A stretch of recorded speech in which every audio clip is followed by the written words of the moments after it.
this video, I'll talk through the 2024 National 5 Chemistry paper and explain how I would approach each question. Question 1 is dealing with average rate. In a data booklet, it tells us that average rate equals the change in quantity over the change in time. Putting in the values from the question, we would have 0.6 bar divided by 5 minutes. We're not actually caring about the values so much as the units for the average rate. It's bars divided by minutes, which would be written as bars per minute. The first way, BARMIN to the -1, is the more commonly used way to show the units for average rate. You could write it as bars/MIN, so bars per minute as well. That would rule out C and D as being possible answers. The key here is that the answer A has both the slash and the -1, which means it's an incorrect units. And B, bars per minute, would be the correct value for that one there. In the second question, we're asked about isotopes. We have the same atomic number but different mass number for isotopes. That means they'll have the same number of protons but a different number of neutrons. W and X have the same protons and same neutrons. They are not isomers of each other. X and Z don't have the same number of protons. W and Y don't have the same number of protons. Y and Z have the same number of protons but a different number of neutrons. If you have your definition memorized, that question becomes very, very straightforward. Next one, we're asked about the mass number of this chemical. Well, our atomic number tells us the number of protons. If it's an atom, like in this case, the protons will equal electrons. Then the mass number is protons plus neutrons. We're asked for the mass number. We know the number of we know the number of neutrons is 74. We can use the data booklet to find the number of protons of 10. Any of the pages that have atomic number on it would be helpful. Here's the full periodic table. 10 is here. It's number 50. It'll have 50 protons. Therefore, our mass number is going to equal 50 plus 74, which will give you 124, matching answer E. Next one, we're dealing with compounds now, and we're asked about bonding and structure. We have a liquid which does not conduct electricity and does not dissolve in water. This must mean that they've got low melting and boiling point.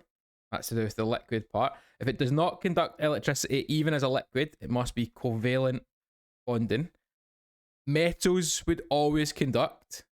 Can't be that. Ionic conducts when molten or in solution. Can't be that.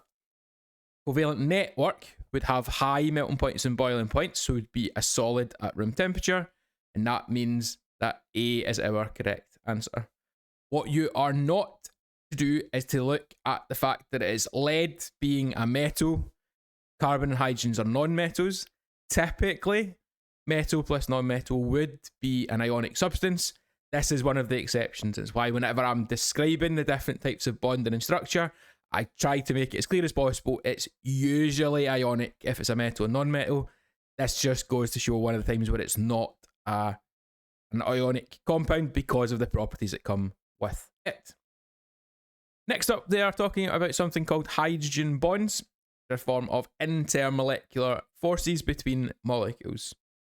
This is a question dropped down from higher, but they have given you the definition, whereas at higher, people need to memorize it. So they are looking for hydrogen directly bonded to N, O, or F. F, O, and N. Fun for that. Looking for the first one. All the hydrogens in A are bonded to carbon. Not our answer. And B, all of our hydrogens are bonded to carbon. And C, 3 of them are bonded to carbon, but we do have one which is bonded to an oxygen. And the last one, we've got fluorine connected to nitrogen, but it's all about hydrogen to fluorine, oxygen, or nitrogen. And that would be our answer there. So you may be given an unfamiliar type of question, but they will give you enough information to figure it out. And I've given you the straight up definition. On to number 6. Which of the following compounds when added to water will change its pH? Now what this is code for, it must be soluble in water.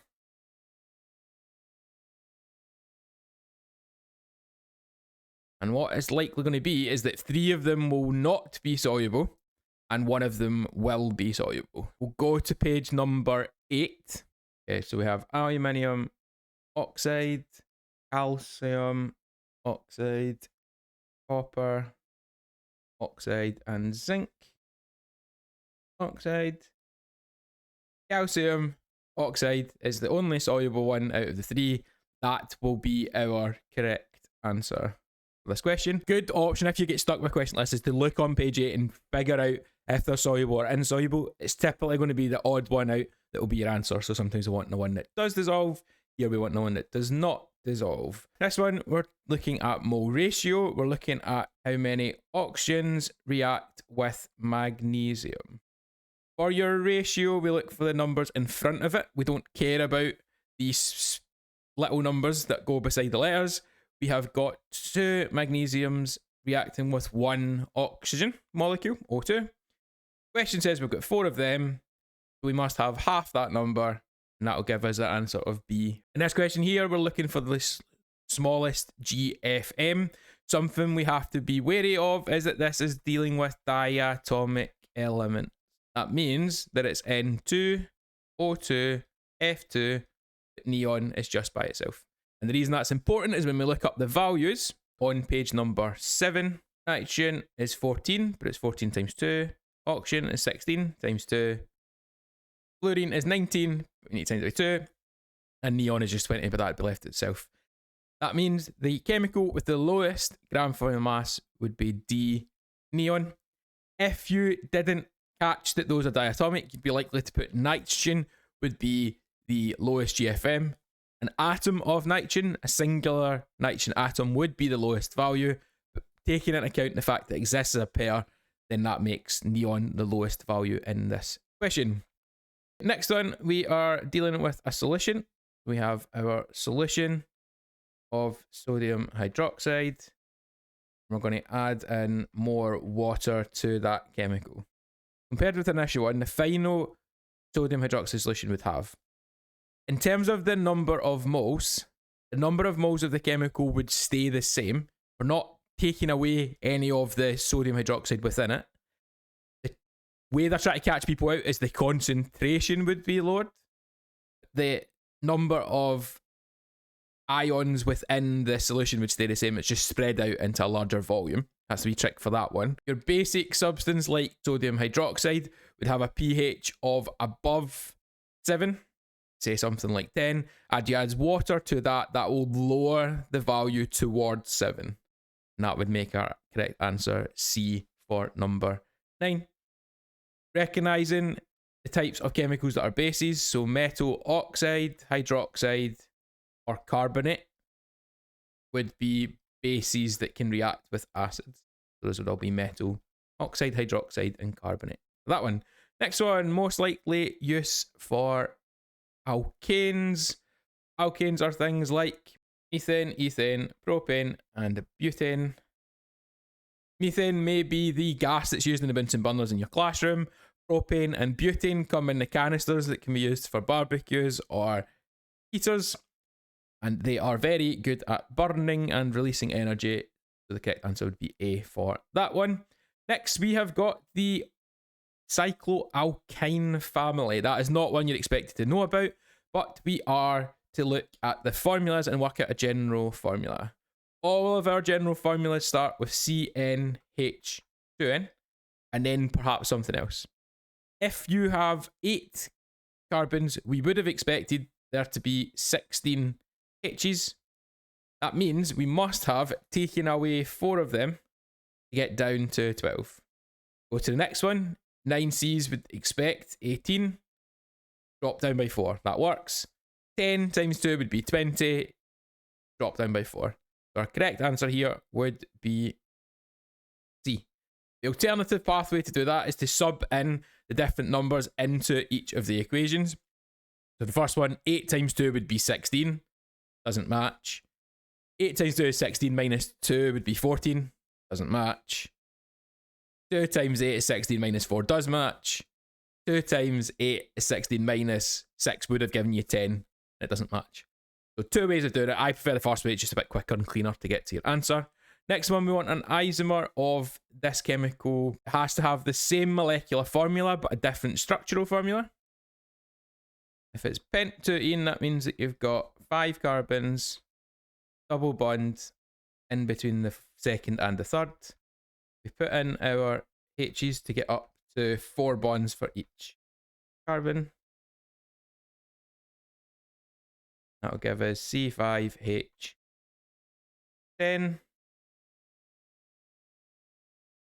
First one has too many hydrogens. Last one has too many hydrogens. That's because they don't have a double bond. If we look at C, this one is pent-2-ene. It's not an isomer. It's the exact same chemical as I've just drawn. And this means that our pent-1-ene, where the double bond has shifted across, that would be our isomer of it. And watch out for them putting in a chemical that is exactly the same, and then it's not an isomer. Number 13, we want a shortened structural formula for this compound. Here, you want to take each carbon of the chain separately. That means we would have CH3, CH2. We'd have C with 2 methyl groups, so CH3 in brackets with a 2. Then we'd have a CH2, and then we'd have our COOH. Okay, first one doesn't work because it's got a CH when it should just be C by itself. It's also got an ethyl group. So it's got 2 carbons joined together coming off, so that one's wrong. Next one, matching. That's looking good so far. Problem here is it's got a 2 carbon branch, which is not what we've got. We have 2 1 carbon branches. And then next one, the branches are on the second carbon, not off of the third carbon. So that one's ruled out. And that gives you 13 as being B. On to the next one. Ethane, ethene, ethanol, ethanoic acid. So ethane would be 2 carbons with 3 H's. Ethene has a double bond between the carbons. Ethanol has an OH group. And then ethanoic acid has the Q, the carboxyl group, C double bond O, O, H. And you'd have your C H's on there. All apart from ethene, which has a double bond. Can't be that. Ethane and ethene don't have oxygen in them. They have a C to H bond as well. So wee sketches can help you pick out which answer is correct. This question's dropped from Advanced Higher Chemistry, it's looking like, where we're asked about classifications of things called amines. So amines have an N connected to, in this case, 2 H's, or 1 H has got an N in the middle with different branches coming off of them. So we're trying to fit each of these chemicals into the same category. So first one first, we've got an NH2 group on the end of the chain. That's very similar to this one, which would have made that a primary amine, not our answer. Shuffling down, we've got our NH group in between 2 carbons. Very similar to this one here, making that one our secondary one. Would be then our correct answer. Just to keep double checking, let's go down. Next one, the nitrogen is surrounded by 3 carbons, which will make it the same as the tertiary one. Let's get 3 of them joined to that as well. Not our answer. And then the last one, there is 1 carbon attached to the nitrogen. That makes that one primary, so not our answer. Again, an unfamiliar context, but there is enough information that tells you how to get to your answer, and that would be that for that one. Shuffling on, we're doing 2 questions about burning fuels and measuring the energy. Okay, and which of the following was the most energy released? So, a couple of options for this one. One way you could do it is just to fire in all the values into EH equals CM delta T. EH equals 4.18 times the mass of water times the temperature rise. The other thing you could look at is you could look at the rises in temperature. If we take the first 2 here, B has had more energy released because it's got the 0.05 kilograms to a higher temperature. However, we're heating up more water in the next one. So in question D, we have got 5 times the mass of water getting to just 2 degrees less than B. So it will take more energy to increase the temperature of a larger mass of water up to 18 than it would for the 0.05 or 20. What I'll do is I'll just show you what each of the values would give you if you pop them in, and then you can see that as well. But it would be D would be the correct answer, like that. As you can see here from the values, it does show that D gives quite a significantly larger value of energy to heat it up. For that, again, you can do the kind of logical thinking and see which one's the biggest mass. So, which of the following would not improve the experimental results? Well, if you increase the distance, the heat would not be transferred as well. So that would not improve it. If you put a lid on the beaker, that would stop evaporation of the water and that'd keep in all the heat into it. So that would make it better.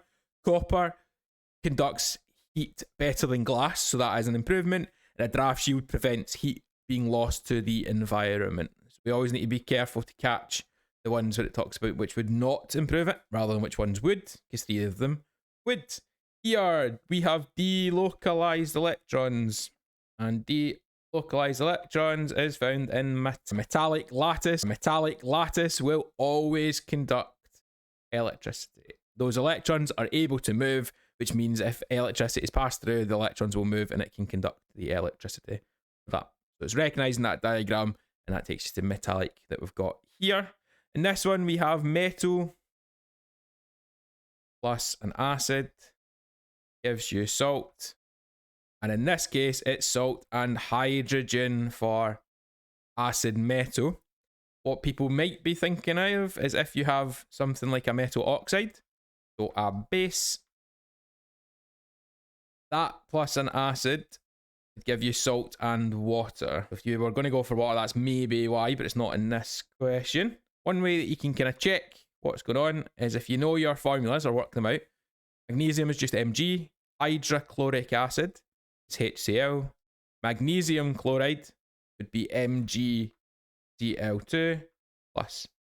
There is no oxygen on the left hand side, so there could be no oxygen in the water as well. It only leaves you with hydrogen we've got left over, and you would need to do a wee bit of balancing and put a 2 in there as well, but that's how you can get to that point.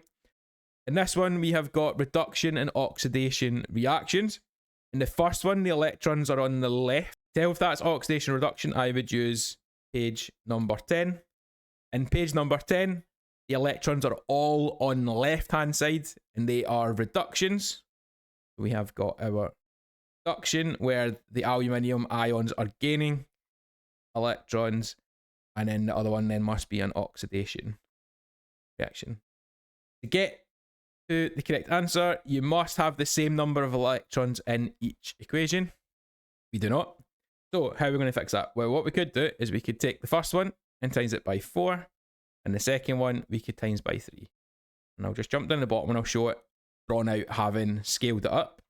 At this point here, if we take the total left hand side versus total right hand side, you'll see that we can now cancel out the electrons. There are no electrons in a redox equation, so C and D are incorrect. The first equation was times by 4, so A has to be our correct answer. They've used the wrong scaling factors in example B, so A would be correct. Moving on to talk about ammonia. Ammonia is NH3. This is ammonium, or that. It is a base, so it would react with acids. Acids would turn pH paper red, so it's not that. And ammonia is a gas at room temperature, so it's not going to be that one. For the room temperature stuff, you can use page number 9, which shows you that ammonia is a covalent molecule with very low melting point and boiling point as well, so that makes it a gas at room temperature. Next one, which of the following can be used to provide 2 of the essential elements for healthy plant growth? Those would be NPK, nitrogen, phosphorus, and potassium. Got one of them there, one of them there. Got one of them there, but with two of the nitrogen. It's here. You've got both of them as well. So we need two of them. Then it would need to be D for that one. Another question that we could have asked you about this is it would also need to be soluble in water to get into the roots so the plants can take them up. That's another wee additional thing they could ask about there. Next one, we're talking about catalysts for ammonia. This is to do with the Haber process, where nitrogen and hydrogen combine to make ammonia in a reversible reaction, and it has an iron catalyst. Ostwald is the other industrial process that you need to be aware of, and that uses platinum, but it's an iron catalyst for Haber process. And this one, identify the radioisotope that is formed when radium-228 decays by emission of 2 beta and 1 alpha particle. Now, so a beta particle is 0 minus 1 E, so it's an electron, and alpha is 4 2 He, so a helium nucleus. So we've got, what I'd probably actually do if we combine them together. So let's add these together. For that, plus 4 2. Well, top line 0 plus 0 plus 4 would give you 4 on top. Minus 1 would be minus 2. Plus 2 would give you 0 on top. So this means that the bottom number, the 88, stays the same. And the top number would drop by 4.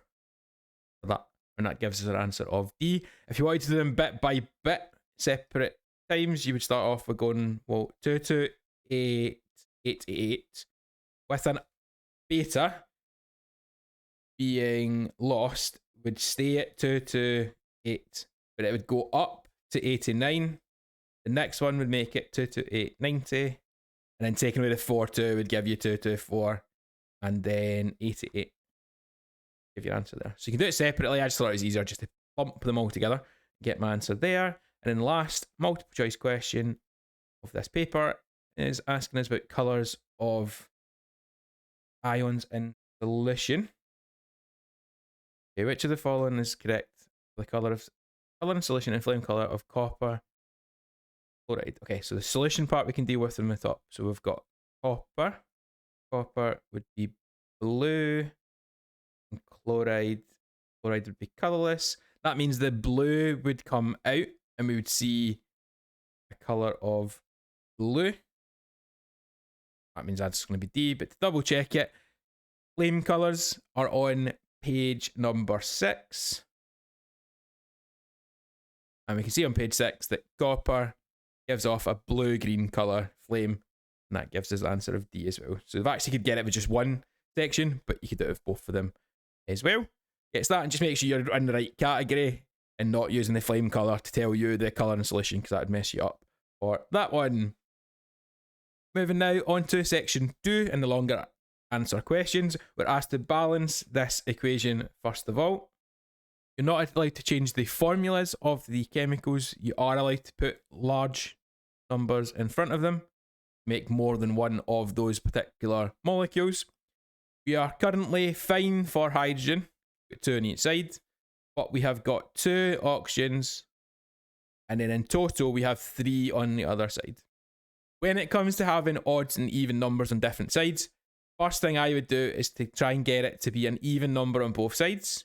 If I put a 2 here, I've now got 2 oxygens there, plus those 2 oxygens gives me 4 oxygens on the right, and I can fix that on the other side by putting a 2 in front of that. That means they've then got 4 H's, and there's also 4 H's on the other side, and that would be a correct answer.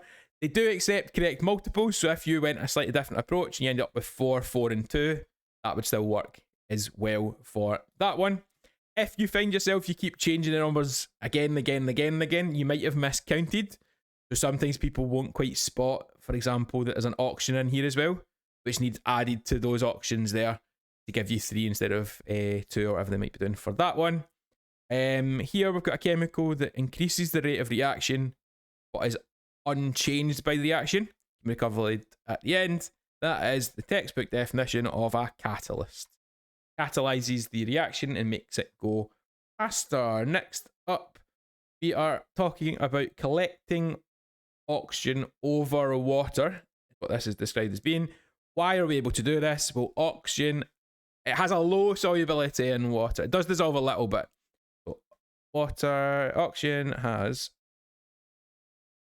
low solubility in water. Larkin scheme accepts it as insoluble in water, but then you have dissolved oxygens in water that plants and stuff take up as well. So low would probably be the better term for that, but it doesn't dissolve very readily in water.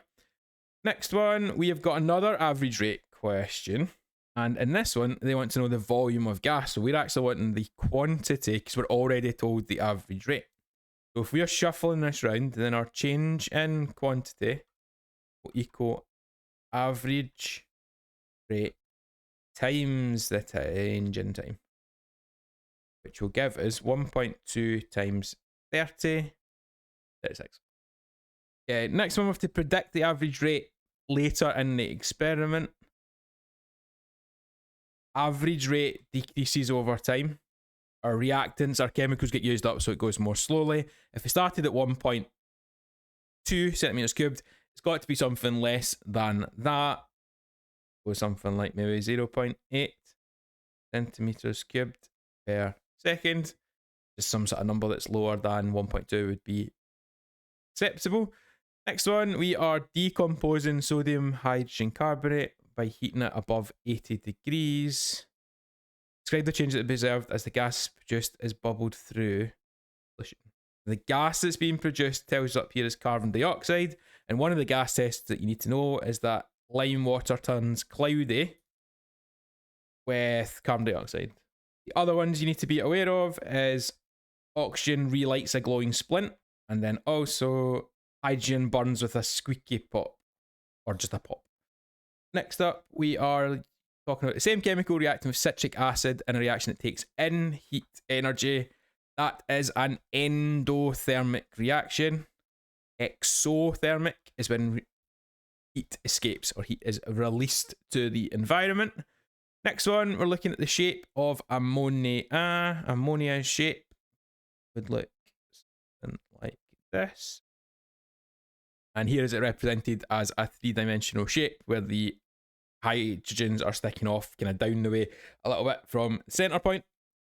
And this is known as trigonal pyramidal. Other shapes to be aware of is linear, where they're in a straight line, angular, like water, where you have them coming off at an angle to each other. And then if there's four things coming off the center, that would be tetrahedral. And that's often mixed up by people for trigonal pyramidal. It's four things sticking off of the center point, and trigonal pyramidal is three things coming off the center point. Here we have to draw a diagram showing all out electrons to represent ammonia. Look for the outer electrons on page number 6. Nitrogen has 5 and hydrogen has 1. Put the 5 in, end up with sort of like a compass shape going off here. Then we'd have our hydrogen sitting over here. You can do crosses again, or you can do dot and cross. That's how I was taught it back in the day. We've got dots and crosses. The hydrogens will come on at these 3 points. Just to tidy it up, I would tend to draw the circles first so I can get the electrons in the overlap. And we can pop on our H's. Goes in there. And then we want a cross and a dot, or 2 crosses. That one. That would be our answer there. Your electrons could be on the lines of the overlap, but just to make certain that they're in the correct area, I'd put them as close into the center of the overlap as possible. Next up, we are talking about the Ostwald process. Ostwald process makes nitric acid. And the reaction goes, you have ammonia, water, and oxygen combining to produce nitric acid. Next one, we are asked to draw a graph showing these results. A bar chart, bar graph will be the best version for this because it's words and numbers. We've got 5 sections to put in. Okay, so first thing we'll do is put in our labels. Next, we need to think of a good set of values to go up in. Our highest number is 28. Got 4, 5, 6, 7, 8, 9, 10 boxes. 5, 10, 20, 25. Doesn't get you enough numbers, so we need to try something different. Try to look for numbers as well that work quite nicely with those ones. So if I do 5, 10, 20, 25, 30. To realise it has to take up at least half the page of it. There's quite possibly a set of values that I'm just missing just now. But the nice thing about my way is that each box will be 1. So that should make my life a bit easier when I'm putting in my boxes. The first one needs to go up to 15. So that's straight on a line. The second one will be 3 boxes above 20. Next one goes to 20 and 28. Finally, 19. And something like that would get your correct answer. As I say, there might be other values you could have went up in. My brain's just not working for that just now, so that would be something there. 1 mark for doing bars, not points, in a line of best fit. 1 mark for your scale, so going up evenly and being over halfway. Labels on them as well, and you've plotted them correctly. So just double and check. We've got 15 yes, 23 yes, 20 yes, 28 yes, and 14. That should pick up all 4 marks. Next one, we are making ammonia. Next one, we're using ammonia to make a fertilizer, and we're trying to be more economical. This is making more money, and typically you would want to reduce waste. Now, with these kind of questions, there will be a chemical that comes out as a waste product. So that's one of the arrows coming out the way. That is used previously in the question. I can see that quite clearly here, that ammonia and carbon dioxide are going into the reactor. So if you took an arrow and put it back in to the reactor, that would, any stuff that wasn't used would go back in and it could get a chance to work, and it'd save you having to replace it every single time. Yeah, and that'd be it. Could have been water in a different place or something like that as well. In this question, you have to read through a passage and then answer some questions on it. So you read through it and then we'll go to the questions. First thing, we're asked for a term to describe oils such as lavender oils. Typically, it'd be near the beginning of the question. In fact, it is telling you what they're known as. That would be an essential oil. Not a name that you're necessarily taught at Nat 5, but it is something that's in the passageway. Or to complete the table for the 2 types of lavender oil. So we need densities and boiling point for that. So lavender flower oil has a density of 0.885. And it said the boiling point 204. Just double checking that it is the correct chemical we're dealing with, because if they're being sneaky, they might put it the other way around to try and throw us off. Next, 0.905 and 183, and that would pick up those 2 marks for that one. Next one, state the type of lavender oil that could be sold as an aqueous solution. This suggests that it would have to be soluble in water, fail to dissolve. And which one does it say about dissolved?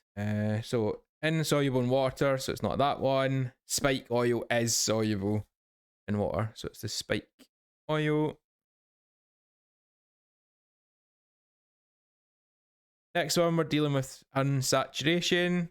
This means it contains at least 1 carbon to carbon double bond. And to test for that, they would decolorize bromine solution or bromine water. I'm questioning which one I would actually have put, but solution or water would work out there. Explain why something has a higher boiling point than the other one. That's because it has stronger intermolecular forces between its molecules. So that's then attractions between the molecules, and that gives it a higher melting point and boiling point. Larger molecules tend to have stronger forces, and that's why they typically have higher boiling points. Next one, we are asked to use a relationship. Mass is density times volume. Calculate the mass in grams of 3 centimeters cubed of Nero. We want the mass, so we're using it this way around. There must be a density somewhere, and it'll be that times 3 centimeters cubed. So Nero must be back up here, surely. Nero density here. 0.881 grams per centimeter cubed. Now, with this one here, we're given a value of density with 3 significant figures. We've got 1 significant figure for the volume. I like 3, so 0.64 grams would be my answer. I'd put the SQA will accept like a little bit more or a little bit less, so you can have up to 2 more than they're looking for, or 1 less than they're doing for, but I would just go for 2.64 as my answer. Next one, family of compounds with the same general formula, similar chemical properties as a homologous series. Another definition that can lead to straightforward marks to collect. Here we're asked to predict the boiling point for pentan-1-ol.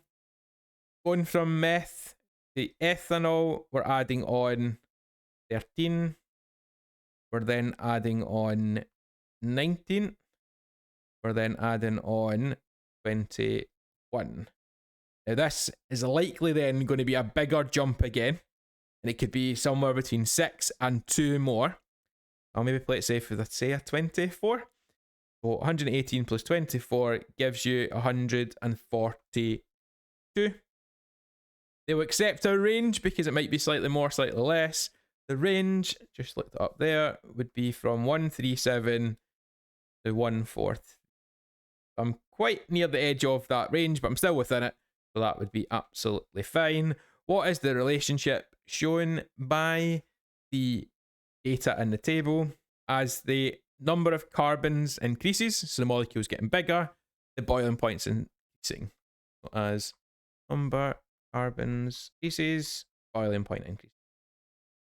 Leading us on to the next one, talking about alcohols reacting with a chemical called potassium dichromate, forming carboxylic acids. Okay, so when alcohols react, well, alcohols have an OH group called a hydroxyl group. Circle.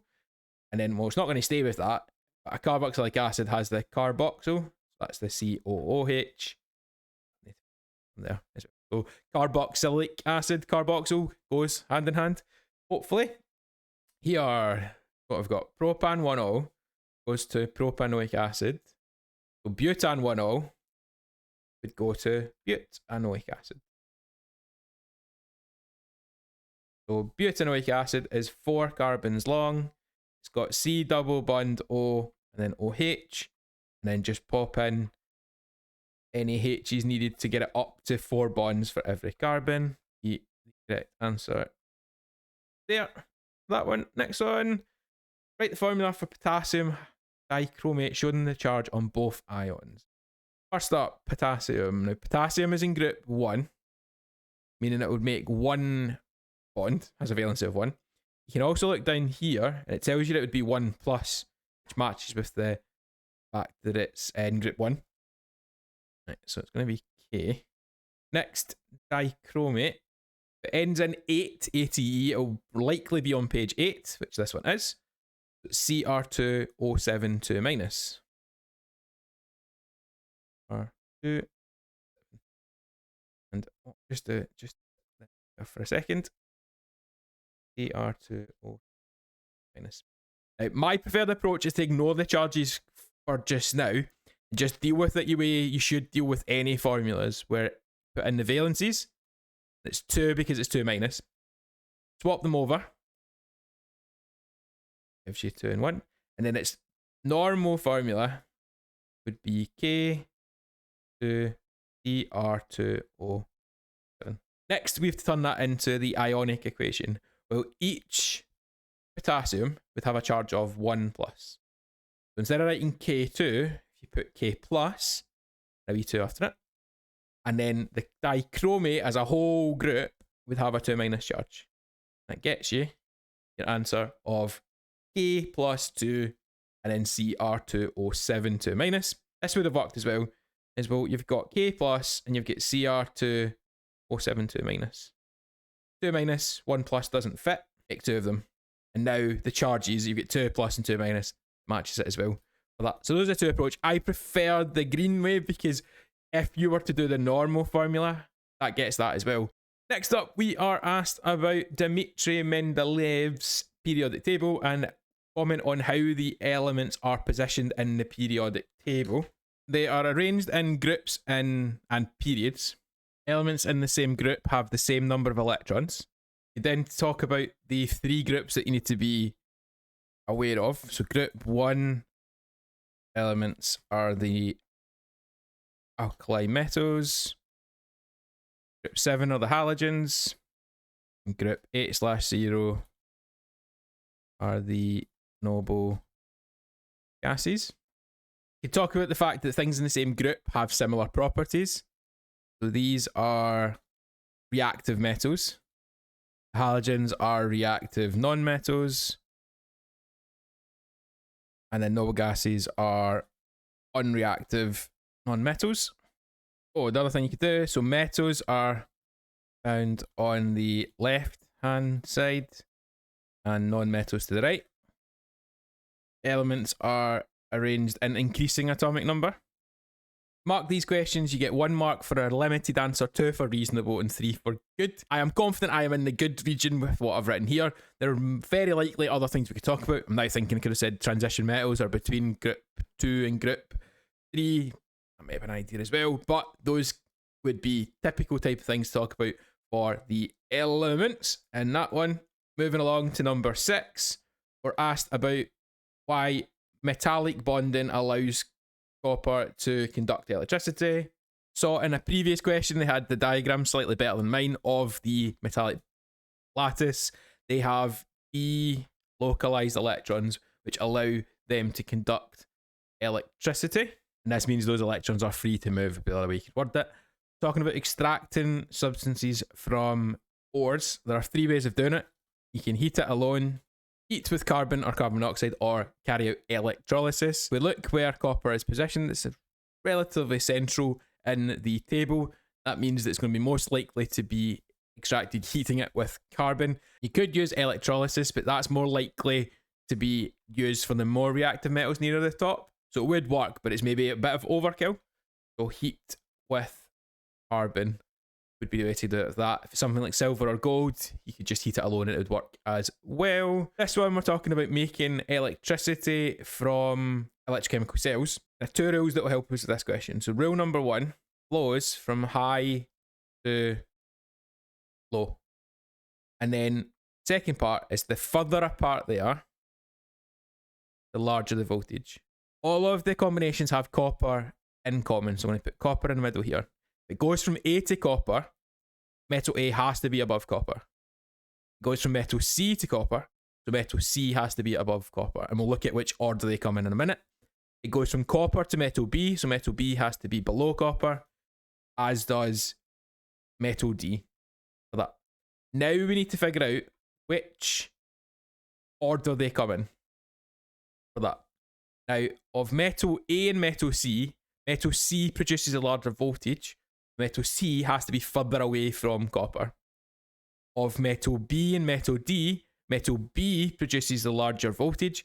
So metal B has to be further away from copper to do that. So Ca, then copper, then D, and then B. With this question, there's quite a few changes I had to make as I was going through because it's not showing you every single combination. So something that threw me at first is the largest value on here was metal C to copper. The largest one, if it showed you everyone, would have been from B to C, because they're the furthest apart. So at first I was putting metal C at the top and copper at the bottom, but that doesn't fit the rest of the information because D has to be somewhere below copper, so copper cannot be at the very, very bottom for that. So we need to look at all the information together to put them in the correct order, but that's what you'd get for your 2 marks in that question. Moving on to the next question. In an electrochemical cell, the ionic solution would act as an electrolyte, and here glucose solution is covalent. It does not conduct electricity. Next question, we have now got a different type of electrochemical cell where there's two half cells joined together. The part that joins them together is called an ion bridge, sometimes described as a salt bridge, because it's typically a piece of filter paper soaked in sodium chloride solution, salt solution. Suggest a name for a suitable compound you can use in beaker B. In a half cell, you have to have a metal in a solution of its own ions. So we would need to have lead something, and it'd have to be something that could dissolve in water. Just to be sure, we can look through all of these ones, and we need something that would dissolve in water. So we would want something like maybe lead nitrate, lead chloride, or something like that. Lead, let's go for nitrate. Now, one of the things I've done, maybe deliberately, is if you did lead sulfate doesn't dissolve in water. So if you spotted that you remembered you need ions of the same metal, you might try and copy this one, but that one wouldn't work because it has to dissolve in water. So like nitrate, bromide, or chloride would be acceptable. Shuffling on here, read the passage. So why is ozone used to clean water? There's clean water there. Kills bacteria and viruses. Next one, we have to name the elements in the chemical used to remove ozone. So remove, where's the word remove? Remove, yeah. So sodium, hydrogen, sulfite. Okay, so the first element is straightforward enough. Sodium. Make life easy. Go to page number 8. You're looking for hydrogen sulfide. Sulfite, I should say. We also have hydrogen, S for sulfur, and O for oxygen as well. So there's 4 in total. Next one, we want to write an equation using symbols and formula to show the reaction that prevents the growth of disease-causing viruses and bacteria. There must be some sort of description of what's happening. That feels like be in this section here. Let's do the word equation first. So it's saying chlorine plus water. When they're added together, hypochlorous acid and hydrochloric acid are produced. We need to be remembering that chlorine is diatomic, so it's Cl2, not just Cl. Water, H2O. Question tells us that hypochlorous acid is HOCl, and we should know hydrochloric acid is HCl. It does tell you that as well. And then that would be your final answer. And it tells us there is no need to balance the equation, although it looks like it's already balanced anyway, because you've got 2 chlorines here, then 1, 2. You've got 1, 2 H's, and okay. Maybe that's why you don't need to balance it, but that would be the answer there. For that one, next one, given a type of reaction that's happening, and we have to duplicate that for a slightly different chemical. If I'm describing what's happening, I'm chopping through the double bond between the carbons, and I'm putting on double bond O's onto those. So if I take my H3C to C, the H, that would now have a double bond O, and I'd also have it O, C, and then CH3, H2, H3. That. So you're looking for the pattern and you're following the pattern. So snap the double bond and put on double bond O onto each of those, and that will pick up the marks for that one. Here we have to write the equation removing spectator ions. A spectator ion will be exactly the same on both sides. You have Ag plus AQ going to Ag plus solid. That needs to stay. You have NO3 minus AQ, NO3 minus AQ. That is a spectator ion. You have Na plus AQ. It's still Na plus AQ. So we want to get rid of that. Whereas the chlorine, the Cl minus, becomes Cl minus solid. So it goes from aqueous to solution. So Ag plus Cl minus goes to Ag plus Cl minus. If it stays the same, it would stay, if it stays the same, it's a spectator, so we can get rid of it. We have solutions reacting to form a solid. That type of reaction is a precipitation. Precipitation reaction. Next on, we're talking about a chemical called oxalic acid used to determine concentration of sodium hydroxide in a titration. Lots of results. We're measuring out chemicals to titrate them. If we're putting them into a conical flask, a pipette would be your best piece of equipment to use for that one. The average result is 15.6.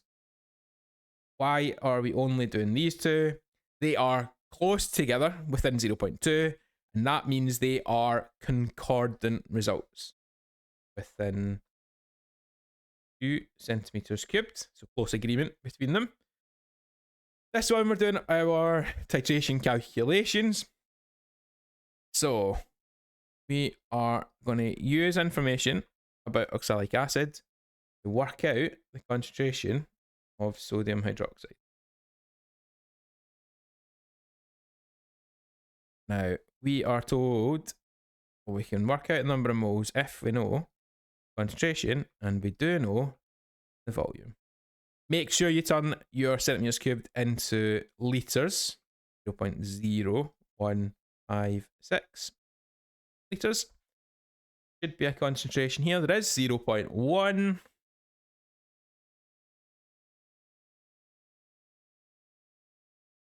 Per litre. And N equals C times V. So N equals 0.1 times 0.016. That will be 0.00156. To jump between two chemicals, we want to use a mole ratio. And it's this chemical versus this chemical, which is a 1:2 ratio, which means we have to double our value, 0.00312. And if N equals C times V and C equals N over V, we take our calculated value. Must tell us a volume of sodium hydroxide. 10, wasn't it? Yep, 10. 10 would become 0.01. And that would give you 0.312 moles per litre as your final answer for that. Just use your calculator, take your time, work out moles, do the ratio, and get your final answer just like that. Here, with to state the colour change indicates the end point of the titration. Okay, so what are we starting with? We're starting with sodium hydroxide, which is alkaline, and then it's been neutralised for that. So we're going from alkaline solution to neutral. That means we're going to go from pink to colourless. And it's colourless, not clear. Colourless, having no colour. Clear, it means you can look through it. Lets light pass through it. You can get colourful solutions that let light pass through it. So colourless, pink to colourless. Next one, we're preparing crystals of nickel sulfate. We're neutralising sulfuric acid, adding an excess of nickel carbonate powder. A gas also produced. How do you know when the reaction stopped? No more gas would be produced. Next on, compound that's found in all neutralisation reactions or produced. Acid plus base makes salt plus water. That would then be water because it's different salt, so nickel sulfate, sodium chloride, whatever it might be. Next one, state the term used to describe a substance that neutralises an acid. This is what I said in one of the earlier questions about hydroxide, oxide, carbonate. They are all bases. A base neutralises an acid. An alkali is a soluble base, a base that dissolves in water. Base is a better word here. We have a concentration, and we're asked to work out a number of moles. So if N equals C times V, N equals 1 times 0.025, and just equals 0.025 moles. Again, need to make sure we turn it into litres because it's moles per litre. Want to remove a solid from a solution. We want to filter it. So filtration would be the process to get rid of any of the excess stuff. Finally, leaving it to evaporate, leaving the solid crystals. How can you make it go faster? Heat it up. Use a Bunsen burner, but heat solution. That'd work. Next one, we want percentage by mass. This is found in a data booklet. Percentage by mass equals the mass divided by the GFM over 100. This is made up of 1 nickel, 1 sulfur, and 4 oxygens. Each oxygen would be 16. Nickel is 58.5 and sulfur is 32. We have 58.5 plus 32 plus 64 gives you 154.5. The mass is referring to the chemical that we care about. So of that 154.5, 58.5 of it was the nickel. 58.5 divided by 154.5 times 100. And then I would round this again to 3 significant figures. So 37.9 would be the answer I would give. Or you could have 38 would work, or 37.86 if you go to 2 decimal places. That would pick up the mark for that one. That's your 3 marks there. Next one, what is meant by the term hydrocarbon? They are compounds containing carbon and hydrogen only. And this question, another drop-down one from higher, where they're talking about breaking bonds and making bonds and looking at all the energy required. So we would rip apart those 4 bonds there, 2 of the double bonds, and what we have to do is do a similar thing, but we are making the bonds this time. So total energy to make all the bonds. We're looking for C double bond O's that we are making. So that's on the right-hand side, and we're making 2 of them. That means that we'll be doing 2 times 804, which will give you 1608. O to H, there are 1, 2, 3, 4 of them. 2 in each of the waters. That times 4. That will give us 1852. And pop them together. Give 3460. Calculate the total energy to break. Take away the make. Well, our one was the making one. So 3460 is taken away from 2644. Give us our energy change.